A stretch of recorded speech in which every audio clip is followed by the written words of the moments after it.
meningkatkan jiwa yang baik untuk dibawa ke lisan, dibawa ke mata, dibawa ke telinga, dibawa ke tangan, dibawa ke kaki. Nah, untuk mengeluarkan potensi takwa itu kan butuh cara kan? Sama dengan kita mengeluarkan potensi ilmu harus belajar kan?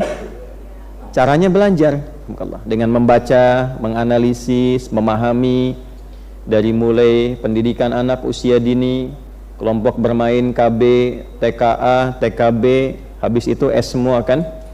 SD, SMP, SMA, S1, S2, S3, S4, kerupuk 2 kan?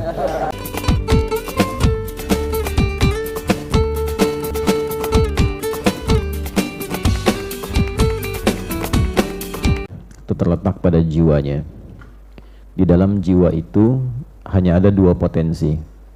Kalau bukan potensi kebaikan, maka lawannya yang menjadi tidak baik.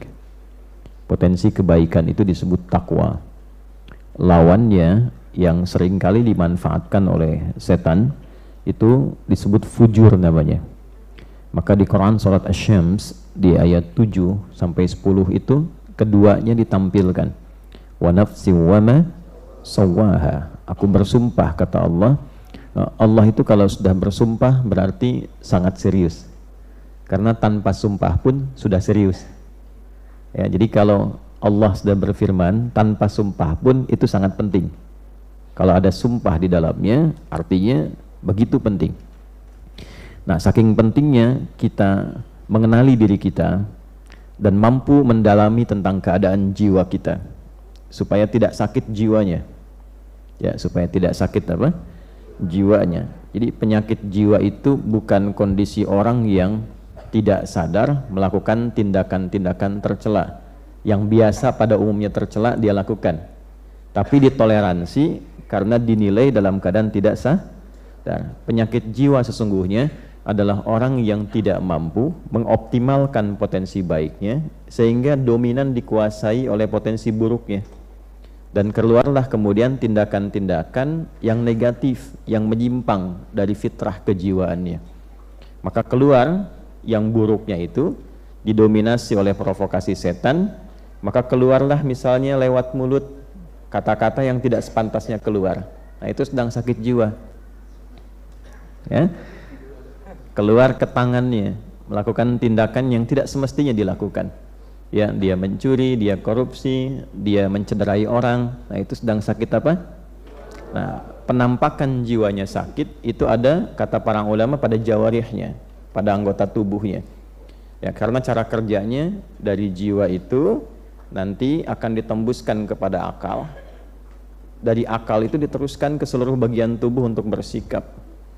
Oke? Nah, sikap yang kita kerjakan melalui anggota tubuh itu gambaran keadaan jiwanya. Ya, jadi kalau misalnya tampil sesuatu yang baik, artinya dominasi yang ada pada jiwanya itu begitu positif. Ya, sebaliknya bila yang keluar itu sesuatu yang tidak baik, ini menandakan ada persoalan serius dalam jiwanya. Itu poinnya.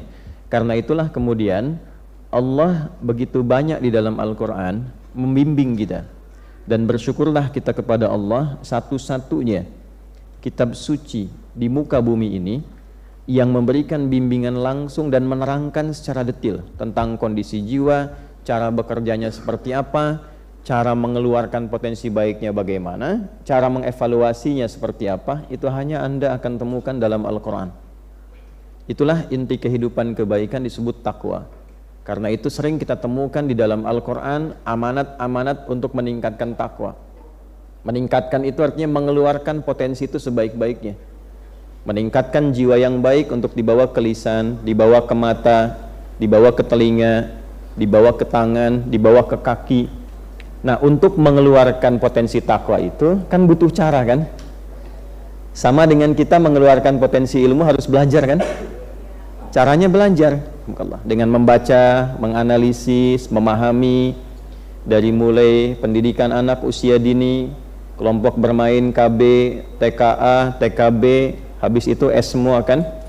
SD, SMP, SMA, S1, S2, S3, S4, kerupuk 2 kan?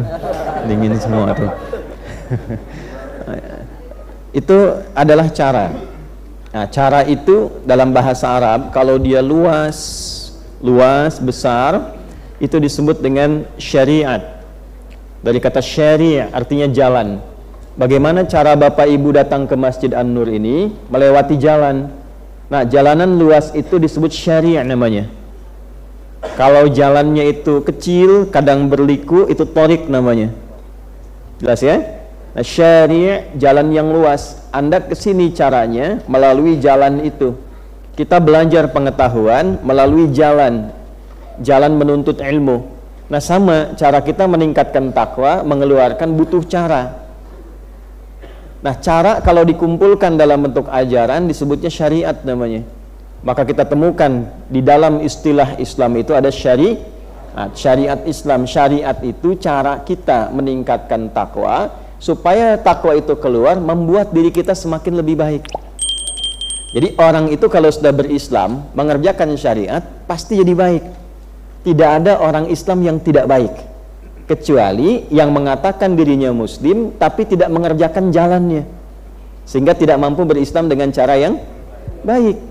Bapak Ibu boleh cek, saya kan sering katakan di berbagai kesempatan, kenapa Islam itu ketika dituntun oleh Nabi Muhammad SAW dan dipraktekkan, dituntun dan dipertontonkan di kalangan masyarakat, dipilihkannya oleh Allah di tingkat kriminal yang tertinggi pada masa itu, sehingga disebut jahiliyah.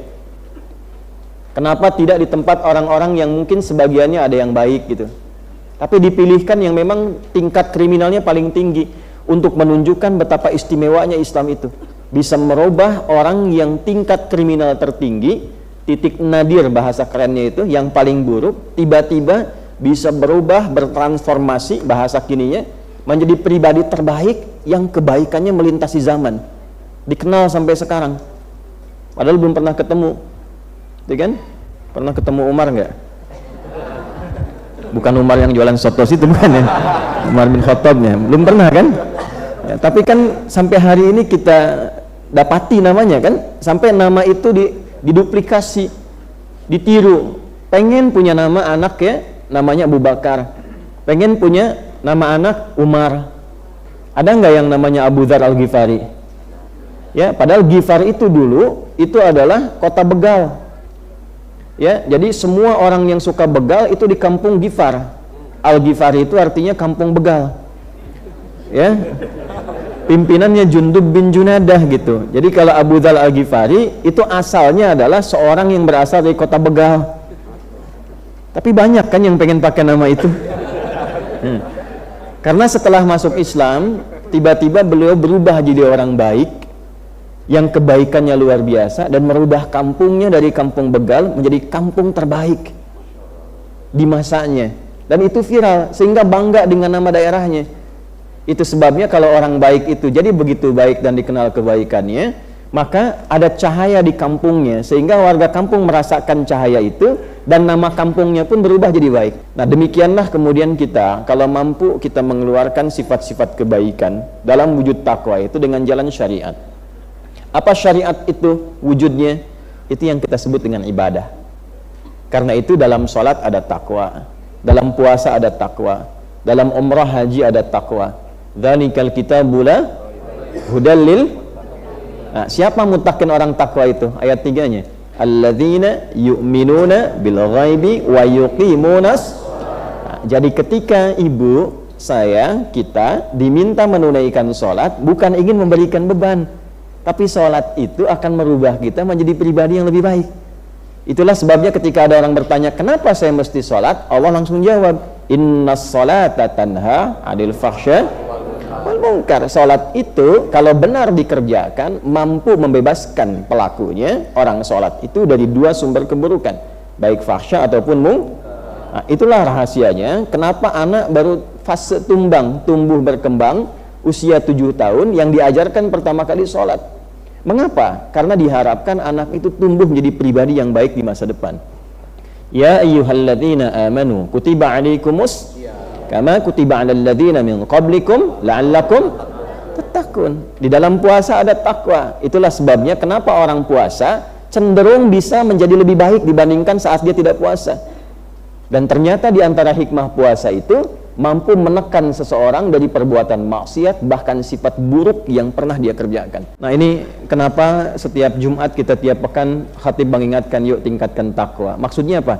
Coba evaluasi sebanyak apa kebaikan yang sudah dikerjakan selama sepekan ini dengan status yang melekat pada diri kita. Misal datang ke Jumat ya, ketika mendengar khatib mengatakan, jamaah sekalian, mari kita tingkatkan takwa. Lekatkan statusnya. Sebagai anak, berapa kebaikan yang telah kita munculkan kepada orang tua? Sebagai suami, berapa kebaikan yang telah dikumpulkan yang mampu diberikan kepada istri? Sebagai ayah, status sosial dan sebagainya. Nah, kumpulkan itu, jangan sampai kita wafat kecuali sedang patuh mengerjakan kebaikan itu.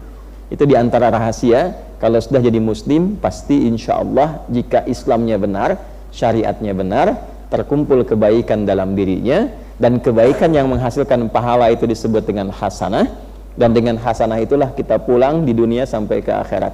Maka doanya, Rabbana atina fid dunya wa fil akhirati wa qina